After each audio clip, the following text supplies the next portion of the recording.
In a way, the bond market is already worried about that. The Indian government of India bond yields are running up. The bond market is already fearing that the coalition pressures will result in the government having to do populist spending. So if and we don't know at this stage if the government does do populist spending, you'll see obviously the budget deficit slip, potentially inflation rises. The RBI, which has shown no willingness to cut rates as it is, I think the RBI will become even less willing to cut interest rates. And therefore, the cost of capital climate in India, which has improved significantly in the last 4 or 5 years, potentially deteriorates. Right now, ironically, Pramod, the portfolios that we've built, especially CCP amongst our portfolios, CCP ironically is better placed in a high cost of capital climate than perhaps any other portfolio in our country, because these companies, actually just go back to the ROCs, the slide which shows the ROCs.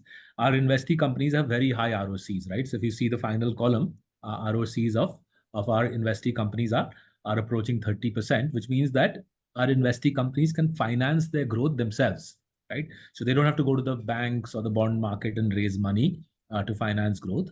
So if we end up with a populist government, and I still believe it's a big if, I think the BJP especially will hold its nerve. The BJP tends to be fiscally conservative, and I expect the BJP to hold its nerve and not be profligate.